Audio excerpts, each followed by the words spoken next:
Hey everyone, and welcome to this explainer. Today, we're doing a deep dive into something totally fascinating. We are going to synthesize some wildly diverse historical texts to figure out exactly how systems of influence and control are engineered to govern human behavior. I mean, from the very first words we learn to read, all the way to the empires we build and the laws we write, human history is fundamentally shaped by these invisible blueprints of control. I am so excited to guide you through this, because once you really look closely at these systems, whether they're built for education, total domination, or even rehabilitation, you literally start to see the hidden scaffolding that holds our entire world together. Here is our blueprint for today. First, engineering how we read. Second, seizing and consolidating power. Third, the architecture of control. And finally, redefining humanity and justice. All right, let's jump right into part one. Engineering how we read, the building blocks of language. Let's start by looking at how the very way kids learn to decode language is, quite literally, a carefully controlled system. You might think of children's books as just cute, simple, fun stories, but actually, they are highly engineered tools designed to build the architecture of a child's mind. Foundational reading relies heavily on phonological awareness. That's basically the crucial ability to recognize and manipulate sounds in spoken language. To even apply the rules of phonics, a new reader has to be able to identify phonemes, which are the individual sounds tucked inside syllables. This is the absolute ground floor of human influence, teaching the brain to recognize patterns, rhymes, alliteration, and assonance. Now this is wild. Think about Theodore Geisel, better known to all of us as Dr. Seuss. He actually engineered his most iconic book to meet a seriously strict challenge. Back in the mid-1950s, a lot of American kids were struggling to read, and there was this massive debate about why. So a publishing director named William Spalding handed Dr. Seuss a teacher-approved vocabulary list of just 225 words for 6- and 7-year-olds. He challenged him, saying, basically, write a book kids won't want to put down, but you can only use these words. The result? The Cat in the Hat. It's an absolute masterpiece of limited vocabulary, using just 236 words in total to create a narrative that feels completely subversive and fun. At the time, educators were fiercely divided. It was like a giant tug of war. On one side, you had people pushing for sight words, which means memorizing high-frequency words that completely break the rules of phonics, like the numbers 1 and 2. On the other side, you had people pushing strictly for phonics rules, which is the systematic decoding of sounds. So what did Dr. Seuss do? Well, he didn't take sides. Instead, he brilliantly mashed them together. His books combined phonics rules with the exact kind of repetition needed to memorize those tricky sight words. He essentially proved that a controlled, predictable text could actually be the absolute most liberating way for a child to learn. He completely hacked what educators call onset and rhyme. Okay, so the onset is the initial consonant sound, and the rhyme is the vowels and consonants that follow it. By swapping out those initial sounds to create word families, like, the repeating rhymes in one fish, two fish, red fish, blue fish, Dr. Seuss built this super engaging repetitive structure that just hooks the reader's attention and solidifies those decoding skills. It's a perfect invisible system of educational control, just sneakily wrapped up in pure entertainment. Moving on to part 2, seizing and consolidating power, the rules of empires. So, whether it's a child's vocabulary or an expanding republic, how do leaders enforce their blueprints of power on a macro level? Let's zoom way out from the classroom and look at the world stage, where this architecture of control takes on incredibly high stakes, like the fate of entire nations. In ancient Rome, the republic's constitution had a vast, complicated system of checks and balances specifically designed to stop any single person from getting too much power. But Julius Caesar basically short-circuited this by forging the first triumvirate. This was a secret, backroom alliance with General Pompey and Marcus Crassus. Between the three of them, they pooled enough money, military muscle, and political influence to totally control public business, effectively steamrolling right over the republic's democratic safeguards.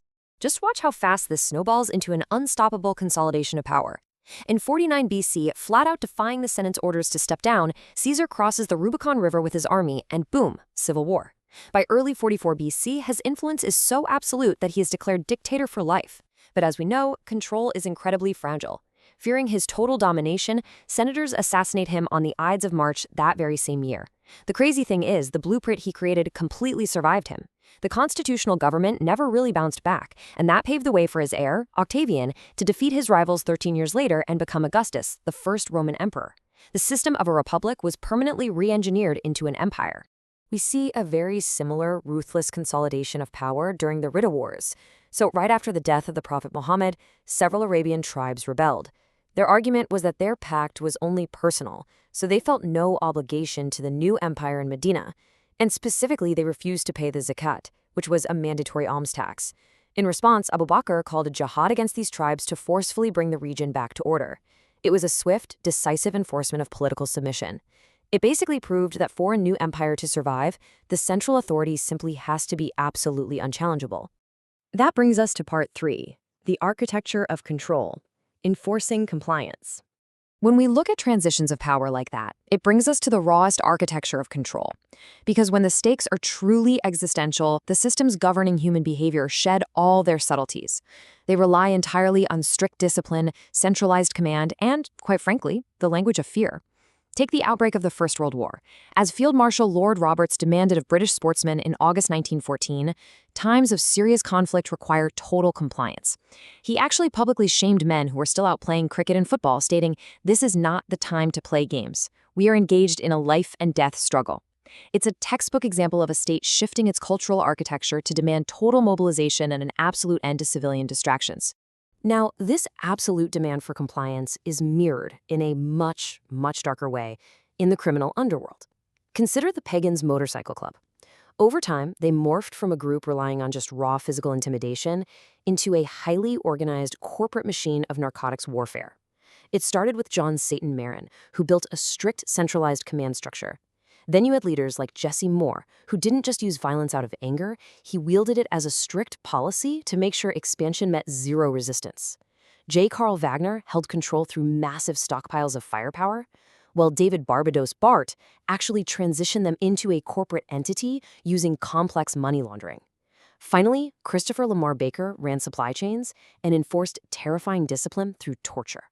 The face has changed over the years, sure, but the blueprint remained the same. A rigid, terrifying machine dictated entirely through fear. Which leads us to our final section, Part 4, Redefining Humanity and Justice, Evolving the System. Moving away from the pure enforcement of terror, we have to ask, how do human systems actually attempt to reform and govern society with justice? Because look, a society really can't function purely on fear forever. Eventually, the architecture has to address human dignity. Back in the 18th century, which was a time when prisons were basically just holding pens for debtors or people waiting for physical punishment, a reformer named Jeremy Bentham theorized a radically new architecture of control called the panopticon. He proposed this circular prison where inmates could be watched from a central tower at literally any time. The absolute genius and the terror of this design was that the prisoners could never know exactly when they were being watched. Because of that, the mere illusion of constant surveillance would force the inmates to monitor and subjugate themselves. The physical chains were entirely replaced by psychological ones. So put that invisible, hyper-efficient surveillance up against a totally radical vision of reform proposed in John Boyle O'Reilly's 1878 novel Moondyne. O'Reilly was an Irish immigrant who had actually survived the harsh realities of the penal system himself. In his novel, he uses his protagonist Wyvil to propose a completely different system. Instead of focusing on vengeance or creepy invisible surveillance, Wyvil prioritized incentives and rehabilitation. He argued that convicts should be expected to rise from bad to good, not just descend from bad to worse. The whole philosophy of Moondyne boils down to this one incredible proclamation: authority must never forget humanity. In Weiswell's fictional colony, weapons are actually confiscated from the guards, and the law places its trust in basic human dignity. It offers concrete rewards for labor, actively encouraging prisoners to earn their freedom and literally get a stake in the colony. It's such a fascinating look at how 19th century thinkers were trying to draft a totally new blueprint for society, one where cooperation between enemies was actually possible and justice was restorative, not just punitive. And that spirit of equality echoes powerfully right into the modern era, especially when you look at the optimistic vision of the humanist manifestos from the 20th and 21st centuries. These documents lay out a rational philosophy that affirms the inherent dignity of every single human being. The modern humanist system is, at its core, an architecture of compassion. It seeks to maximize individual liberty, extend participatory democracy, and, crucially, help the less fortunate access the resources they need to achieve long-term self-sufficiency. It operates on this informed conviction that humanity absolutely has the ability to progress toward its highest ideals. and that the responsibility for our world rests in our hands and our hands alone. So as we wrap up this explainer, we've looked at how blueprints of control span from the sneaky rhyming schemes in a Dr. Seuss book, to the bloody consolidation of Roman empires, to the strict hierarchies of criminal organizations, and finally, to the lofty, hopeful ideals of humanism. Every single system we inhabit was engineered by someone. So I want to leave you with this final provocative thought. Which architectures of control, whether it's the language you speak, the political structures you accept, or the philosophy you live by, are secretly shaping your world right now? Thanks so much for watching, and keep questioning the blueprints around you.